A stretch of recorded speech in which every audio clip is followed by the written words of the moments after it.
Assalamualaikum warahmatullahi wabarakatuh. Selamat datang di channel SMA Negeri 1 Jatiluhur Official. Pada video kali ini kita akan membahas materi prakarya kewirausahaan kelas 12 tentang kerajinan berdasarkan kebutuhan dan keinginan di lingkungan sekitar atau pasar lokal.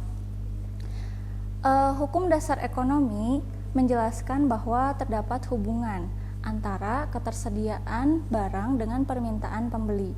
Titik temu antara pengadaan dan permintaan adalah dengan penetapan harga jual produk. Ketersediaan barang yang melebihi permintaan pembeli akan menyebabkan turunnya harga barang. Sebaliknya, ketersediaan barang yang lebih rendah daripada permintaan pembeli akan menyebabkan harga menjadi tinggi. Nah, untuk bab yang pertama kita akan pada materi yang pertama, materi yang akan dibahas adalah kerajinan. Produk kerajinan memanfaatkan keterampilan tangan. Proses pengerjaan produk kerajinan itu proses pengerjaan produk kerajinan membutuhkan cukup yang waktu. Nggak, Pak Agung maaf ya.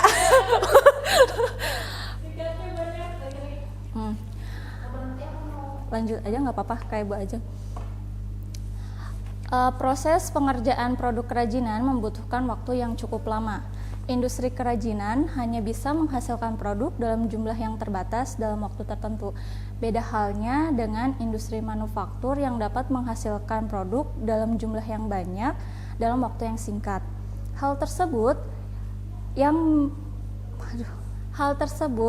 menjadikan produk kerajinan untuk memasuki pasar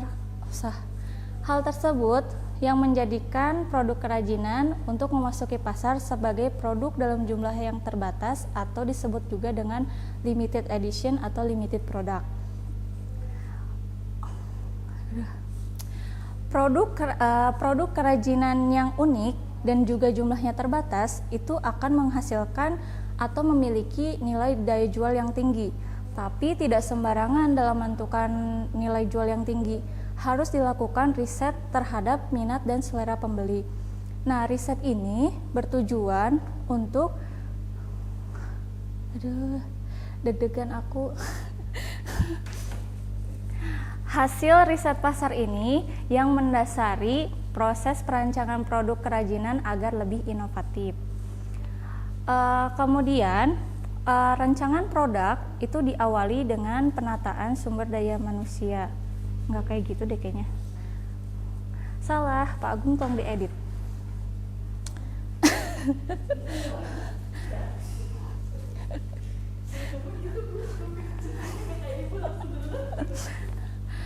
Rancangan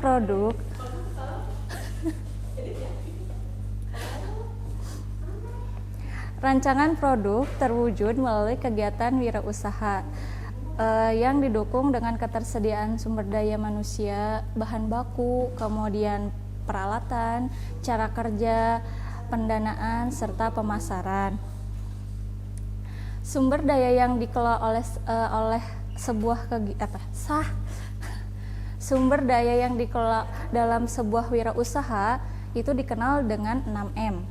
M yang pertama itu adalah man atau manusia, yang kedua ada M-nya itu adalah money atau uang, yang ketiga M-nya itu adalah material atau bahan, yang keempat M-nya itu adalah mesin atau peralatan, yang kelima M-nya itu adalah method atau cara kerja, yang terakhir adalah M yang terakhir adalah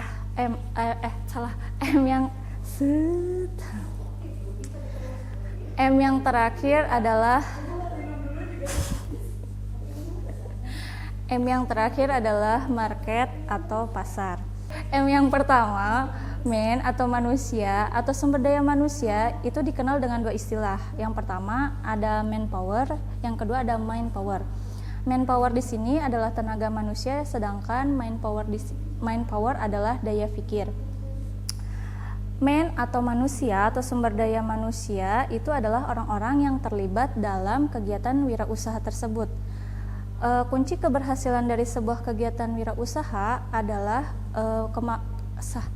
kunci keberhasilan dari Kunci keberhasilan dari sebuah kegiatan wirausaha yaitu adalah berhasil dalam mengelola sumber daya manusia yang terlibat dalam kegiatan wirausaha tersebut. Selain itu, pengelolaan sumber daya manusia juga termasuk ke dalam pengelolaan ide-ide kreatif maupun inovatif yang bermanfaat serta dapat mengembangkan produk agar lebih berkualitas dengan baik. M yang kedua tadi adalah money. Money di sini adalah uang.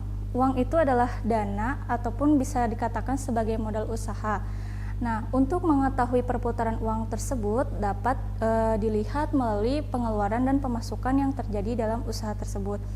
Selanjutnya tadi ada selanjutnya ada material, ada mesin, ada metode, itu adalah bahan baku, peralatan, serta cara kerja bagaimana memproduksi produk yang akan dihasilkan nanti.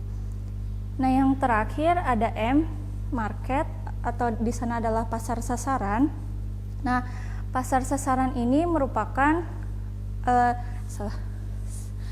market atau pasar sasaran. Pasar sasaran dari produk yang Market adalah pasar sasaran dari produk yang dihasilkan dari kegiatan wirausaha. Pengetahuan tentang pasar sasaran Pengetahuan tentang pasar sasaran sangat penting dimiliki oleh seorang wirausahawan agar apa ya? Kok lupa lagi, Ingrid?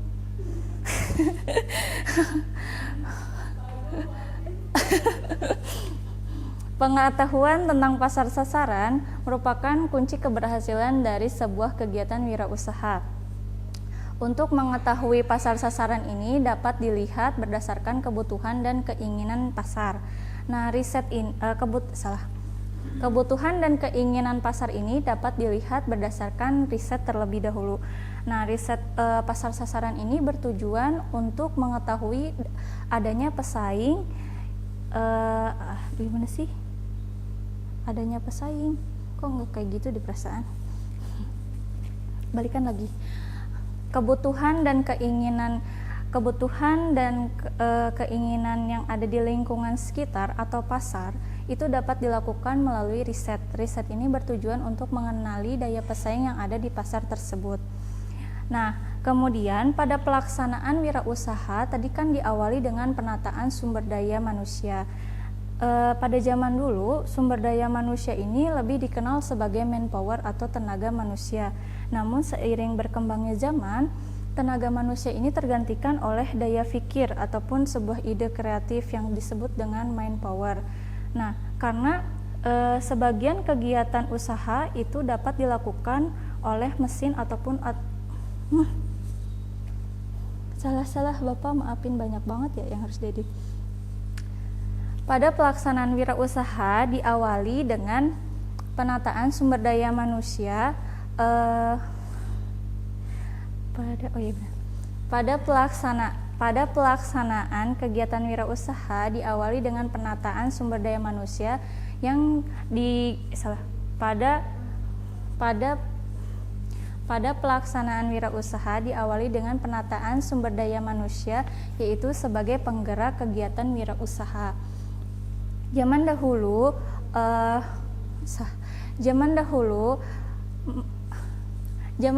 sumber daya manusia lebih dikenal dengan istilah manpower. Manpower di sini adalah tenaga manusia. Namun seiring berkembangnya zaman, manpower ini tergantikan oleh istilah mindpower atau daya pikir. Karena sebagian kegiatan yang biasanya dilakukan oleh tenaga manusia, seiring berkembangnya zaman itu dapat dilakukan oleh mesin ataupun oleh robot. Tetapi beda halnya dengan daya pikir. Daya pikir itu hanya dihasilkan ataupun hanya bersumber dari manusia sebagai makhluk ciptaan Tuhan. Banyak sekali. Oke, part selanjutnya, Pak. Nah, untuk penataan sumber daya manusia itu dibedakan menjadi 3 tahap. Tahap yang pertama ada di sana dikenal dengan sebagai research and development ataupun salah. Penataan sumber daya manusia itu dibagi menjadi 3 tahap.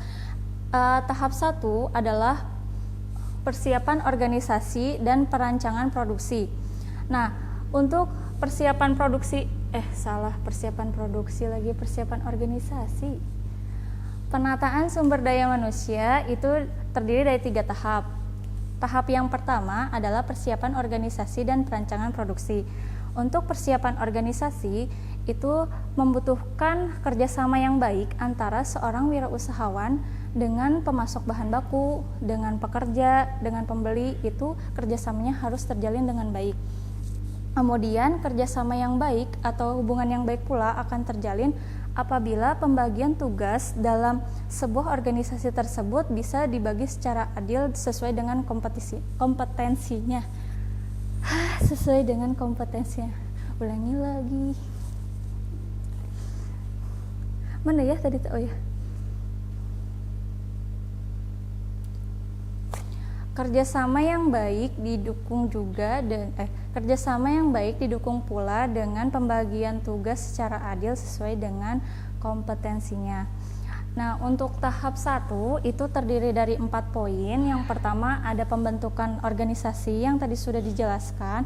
Kemudian ada pembagian tugas juga tadi sudah dijelaskan. Yang nomor 2 itu menetapkan target dan strategi. Yang ketiga membuat jadwal kegiatan, dan yang keempat menetapkan biaya produksi. Nah, untuk tahap 1 ini dikenal dengan tahap research and development atau yang dikenal dengan R&D.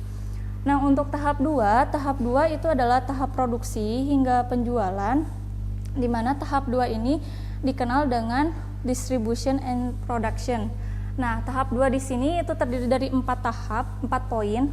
Yang pertama melakukan produksi, yang kedua melakukan quality control, yang ketiga melakukan pengemasan, dan yang keempat melakukan promosi, penjualan, dan distribusi. Dan yang terakhir tahap ketiga adalah evaluasi kinerja dan keuangan. Nah, untuk evaluasi kinerja dan keuangan itu dapat kita gunakan analisis SWOT, di mana analisis SWOT ini adalah kepanjangan dari S-nya. Yang pertama adalah strength atau kekuatan, kemudian W-nya sendiri adalah weakness atau kelemahan, yang ketiga kemudian O-nya adalah opportunity atau peluang, dan yang terakhir T adalah threats atau ancaman dari luar. Skip, udah itu selesai. Nah, selanjutnya tadi kan untuk gimana ya? Selanjutnya, iya benar. Nah, untuk materi kerajinan, jangan kayak gitu ngomongnya. Tadi dijelaskan bahwa materi kali ini adalah kerajinan berdasarkan keinginan dan kebutuhan berdasarkan lingkungan sekitar atau pasar lokal. Berdasarkan luasannya, pasar itu dibagi menjadi 3. Ada pasar lokal, ada pasar nasional, ada pasar global atau internasional. Pasar lokal sendiri memiliki pengertian di mana pasar ini terletak di lingkungan atau pasar lokal sendiri memiliki pengertian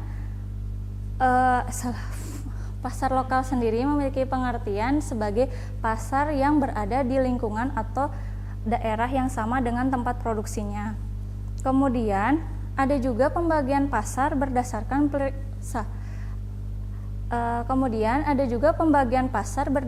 perilaku pembelinya, di mana berdasarkan perilaku pembelinya. Terus apa lagi sih kata-katanya? Oh, salah. Pembagian pasar tersebut itu dikenal dengan segmentasi pasar. Nah, segmentasi pasar ini dibagi juga menjadi 3. Segmentasi pasarnya ada yang berdasarkan geografis atau tempat, ada berdasarkan demografis, yaitu yang meliputi usia, gender, bangsa, etnis, kemudian tingkat ekonomi. Nah, yang terakhir ada berdasarkan psikografis. Psikografis di sini adalah karakter. Dan yang terakhir ada Dan yang terakhir ada psikografis yang meliputi karakter kelas sosial, kemudian kepribadian serta gaya hidup. Nah, kebutuhan dan keinginan pasar di tiap daerah itu akan berbeda-beda. Misalkan apa misalnya?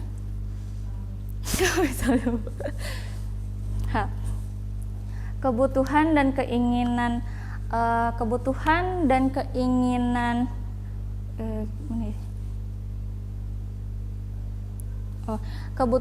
dan keinginan dari suatu daerah bisa berbeda-beda.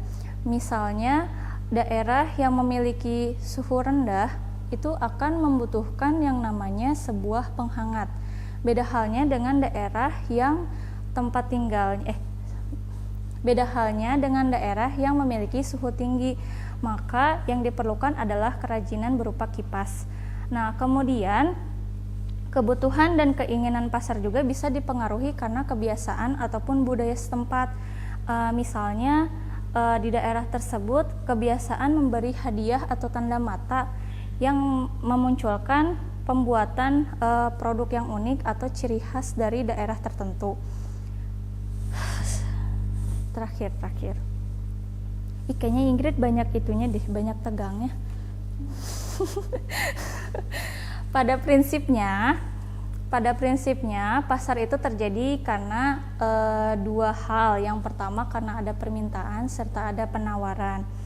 Nah, kemudian potensi pasar juga dapat dilakukan melalui dua pendekatan, yaitu pendekatan permintaan dan pendekatan penawaran. Pendekatan permintaan itu adalah cara mengetahui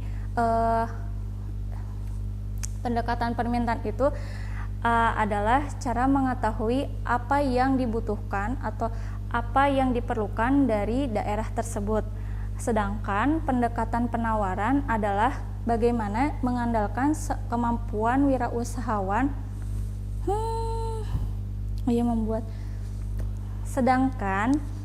pendekatan penawaran yaitu mengandalkan kemampuan wirausahawan untuk membuat produk yang kreatif dan inovatif. Nah, dengan kedua pendekatan tersebut akan diketahui potensi dari pasar yang ada di lingkungan sekitar. Sekian untuk materi kali ini.